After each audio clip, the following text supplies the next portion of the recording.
Hi friends, welcome to Rekha's kitchen. ನಾನಿವತ್ತು ಕಾಂದೆ ಪೋಹೆ ಅಥವಾ ಅವಲಕ್ಕಿ ಮಾಡಿ ತೋರಿಸ್ತಾ ಇದ್ದೀನಿ.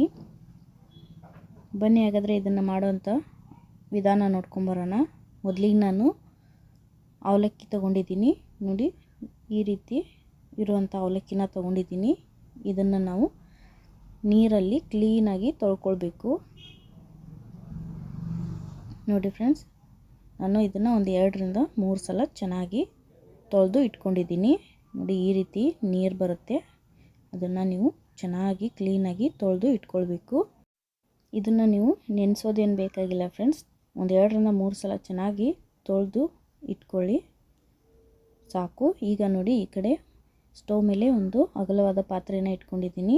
ಅದಕ್ಕೆ ಒಂದು 2 ಸ್ಪೂನು ಎಣ್ಣೆ ಹಾಕ್ತಾಯಿದ್ದೀನಿ. ನೋಡಿ, ಈಗ ಎಣ್ಣೆ ಬಿಸಿ ಆದ ನಂತರ ನಾನು ಇದಕ್ಕೆ ಶೇಂಗಾ ಬೀಜ ಹಾಕ್ತಾಯಿದ್ದೀನಿ. ಶೇಂಗಾ ಬೀಜ ನಿಮ್ಮ ಇಷ್ಟದ ಪ್ರಕಾರ ಹೆಚ್ಚು ಕಡಿಮೆ ಹಾಕ್ಕೊಳ್ಬೋದು ಫ್ರೆಂಡ್ಸ್. ನೀವು ಇದನ್ನು ಡ್ರೈ ರೋಸ್ಟ್ ಕೂಡ ಮಾಡ್ಕೊಳ್ಬೋದು, ಅಥವಾ ಈ ರೀತಿ ಎಣ್ಣೆಯಲ್ಲೂ ಕೂಡ ಫ್ರೈ ಮಾಡ್ಕೊಳ್ಬೋದು. ಈ ರೀತಿ ಎಣ್ಣೆಯಲ್ಲಿ ಫ್ರೈ ಮಾಡ್ಕೊಳ್ಳೋದ್ರಿಂದ ಈ ಶೇಂಗಾ ಬೀಜ ತುಂಬಾ ಕ್ರಿಸ್ಪಿಯಾಗಿ ಬರುತ್ತೆ ಫ್ರೆಂಡ್ಸ್. ಟೇಸ್ಟು ಕೂಡ ತುಂಬ ಚೆನ್ನಾಗಿರುತ್ತೆ. ಈಗ ನೋಡಿ, ಇದು ಚೆನ್ನಾಗಿ ಫ್ರೈ ಆಗಿದೆ. ಇದನ್ನು ನಾನು ಬೇರೆ ಒಂದು ಪಾತ್ರೆಯಲ್ಲಿ ತೆಗೆದು ಇಟ್ಕೊಳ್ತಾ ಇದ್ದೀನಿ. ಈಗ ನಾನು ಅದೇ ಎಣ್ಣೆಯಲ್ಲಿ ಒಗ್ಗರಣೆ ಮಾಡ್ಕೊಳ್ತೀನಿ. ಒಂದು ಅರ್ಧ ಟೀ ಸ್ಪೂನು ಸಾಸಿವೆ ಹಾಕ್ಕೊಂಡಿದ್ದೀನಿ. ಹಾಗೆ ಒಂದು ಅರ್ಧ ಟೀ ಸ್ಪೂನ್ ಆಗುವಷ್ಟು ಜೀರಿಗೆನೂ ಹಾಕ್ತಾಯಿದ್ದೀನಿ. ಸಾಸಿವೆ ಮತ್ತು ಜೀರಿಗೆ ಚಿಟಪಟ ಅಂದ ನಂತರ ಒಂದು 3 ಹಸಿರು ಮೆಣಸಿನ್ಕಾಯಿನ ಕೂಡ ಕಟ್ ಮಾಡಿಬಿಟ್ಟು ಹಾಕ್ಕೊಂಡಿದ್ದೀನಿ.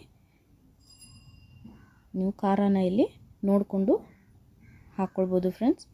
ಮಕ್ಕಳಿಗೋಸ್ಕರ ಕೊಡೋರಾದರೆ ಖಾರನ ಕಮ್ಮಿ ಹಾಕಿ. ಈಗ ನೋಡಿ, ಮೆಣಸಿನ್ಕಾಯಿ ಫ್ರೈ ಆದ ತಕ್ಷಣ ನಾನು ಇದಕ್ಕೆ ಒಂದು 2 ಕಡ್ಡಿಯಷ್ಟು ಕರಿಬೇವು ಸೊಪ್ಪನ್ನು ಹಾಕ್ತಾಯಿದ್ದೀನಿ.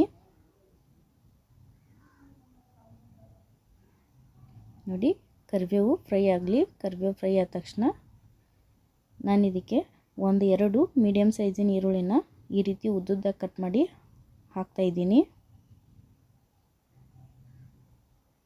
ಇದನ್ನು ಸ್ವಲ್ಪ ಫ್ರೈ ಮಾಡ್ಕೊಳ್ಳಿ ಫ್ರೆಂಡ್ಸ್. ಅಂದರೆ ಈ ಈರುಳ್ಳಿ ಎಲ್ಲ ಚೆನ್ನಾಗಿ ಬಿಡಿ ಬಿಡಿ ಆಗಬೇಕು, ಅಲ್ಲಿವರೆಗೂ ಮಾತ್ರ ಫ್ರೈ ಮಾಡ್ಕೊಳ್ಳಿ. ತುಂಬ ಮೆತ್ತಗಾಗಬಾರ್ದು ಫ್ರೆಂಡ್ಸ್. ನೀವೇನಾದರೂ ನಮ್ಮ ವೀಡಿಯೋಸ್ನ ಹೊಸದಾಗಿ ನೋಡ್ತಾ ಇದ್ದರೆ ದಯವಿಟ್ಟು ನಮ್ಮ ಚಾನಲ್ನ ಸಬ್ಸ್ಕ್ರೈಬ್ ಮಾಡ್ಕೊಳ್ಳಿ. ಹಾಗೆ ಪಕ್ಕದಲ್ಲಿರುವಂಥ ಬೆಲ್ ಐಕನ್ ಕೂಡ ಪ್ರೆಸ್ ಮಾಡಿ.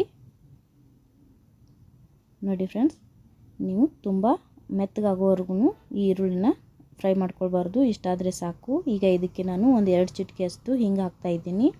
ಹಾಗೆ ಒಂದು ಅರ್ಧ ಟೀ ಸ್ಪೂನು ಅರಿಶಿಣ ಪುಡಿನ ಹಾಕ್ತಾಯಿದ್ದೀನಿ. ಇದನ್ನು ಒಂದು ಸಲ ಈ ರೀತಿ ಚೆನ್ನಾಗಿ ಮಿಕ್ಸ್ ಮಾಡ್ಕೊಳ್ಳಿ. ಈಗ ಇದಕ್ಕೆ ನಾವು ತೊಳೆದಿಟ್ಕೊಂಡಿರುವಂಥ ನೋಡಿ ಅವಲಕ್ಕಿನ ಹಾಕ್ಕೊಳ್ಳೋಣ. ನಾನು ತೊಳೆದು ಈ ರೀತಿ ಉದುದ್ರಾಗಿ ಮಾಡಿ ಇಟ್ಕೊಂಡಿದ್ದೀನಿ ಫ್ರೆಂಡ್ಸ್. ಹಾಗೆ ಈ ಅವಲಕ್ಕಿ ಜೊತೆಗೇ ನಾನು ರುಚಿಗೆ ತಕ್ಕಷ್ಟು ಉಪ್ಪನ್ನು ಸೇರಿಸ್ತಾ ಇದ್ದೀನಿ. ಹಾಗೆ ಇಲ್ಲಿ ಸ್ವಲ್ಪ ಸಕ್ಕರೆನೂ ಕೂಡ ಹಾಕ್ಕೊಂಡಿದ್ದೀನಿ ಫ್ರೆಂಡ್ಸ್. ನೀವು ಸಕ್ಕರೆ ಆಪ್ಷನಲ್ಲು, ಬೇಕಂದರೆ ಹಾಕ್ಕೊಳ್ಳಿ, ಇಲ್ಲಾಂದರೆ ಸ್ಕಿಪ್ ಮಾಡ್ಬೋದು. ಆದರೆ ಸಕ್ಕರೆ ಹಾಕ್ಬಿಟ್ಟು ನೋಡಿ, ಸಕ್ಕರೆ ಹಾಕೋದ್ರಿಂದ ಇದ್ರ ಟೇಸ್ಟು ತುಂಬಾ ಚೆನ್ನಾಗಿರುತ್ತೆ. ಈಗ ಇದನ್ನು ಒಂದು ಸಲ ಚೆನ್ನಾಗಿ ಮಿಕ್ಸ್ ಮಾಡ್ಕೊಳ್ಳಿ. ಗ್ಯಾಸನ್ನು ನೀವು ಲೋ ಫ್ಲೇಮಲ್ಲಿ ಇಟ್ಕೊಂಡು ಇದನ್ನು ಚೆನ್ನಾಗಿ ಮಿಕ್ಸ್ ಮಾಡ್ಕೊಳ್ಬೇಕು ಫ್ರೆಂಡ್ಸ್. ನೋಡಿ ಯಾವ ರೀತಿ ಕಾಣ್ತಾ ಇದೆ ಅಂತ. ಒಂದು ಸಲ ಮಾಡಿ ನೋಡಿ, ತುಂಬಾ ಇಷ್ಟಪಡ್ತೀರಾ. ಈಗ ಇದಕ್ಕೆ ನಾನು 1 ಸ್ಪೂನು ನಿಂಬೆ ರಸನ ಹಾಕ್ತಾಯಿದ್ದೀನಿ. ನೀವು ಈ ಟೈಮಲ್ಲಾದರೂ ನಿಂಬೆ ರಸ ಹಾಕ್ಕೊಳ್ಳಿಲ್ಲ ಅಂದರೆ ನೀವು ಯಾವಾಗ ತಿಂತೀರಾ ಆ ಟೈಮಲ್ಲಾದರೂ ಹಾಕ್ಕೊಂಡು ತಿನ್ಬೋದು ಫ್ರೆಂಡ್ಸ್. ಈಗ ಇದಕ್ಕೆ ನಾನು ಸಣ್ಣದಾಗಿ ಕಟ್ ಮಾಡಿರುವಂಥ ಕೊತ್ತಂಬರಿ ಸೊಪ್ಪು ಮತ್ತು ಮೊದಲೇ ಹುರಿದಿಟ್ಕೊಂಡಿರುವಂಥ ಶೇಂಗಾ ಬೀಜನ ಹಾಕ್ತಾಯಿದ್ದೀನಿ. ಶೇಂಗಾ ಬೀಜನ ನೀವು ಲಾಸ್ಟಲ್ಲಿ ಹಾಕೋದ್ರಿಂದ ಅದರ ಕ್ರಂಚಿನೆಸ್ಸು ಹಾಗೇ ಇರುತ್ತೆ ಫ್ರೆಂಡ್ಸ್.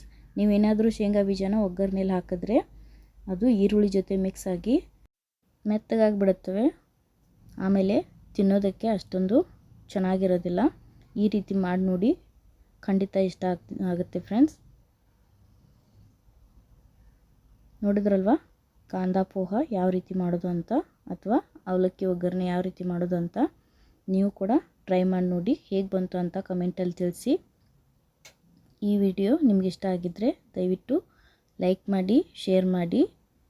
ಹಾಗೆ ಇನ್ನಷ್ಟು ಹೊಸ ಈಜಿ ರೆಸಿಪೀಸ್ಗಾಗಿ ರೇಖಾಸ್ ಕಿಚನ್ಗೆ ಸಬ್ಸ್ಕ್ರೈಬ್ ಆಗೋದನ್ನು ಮಾತ್ರ ಮರಿಬೇಡಿ. Thank you.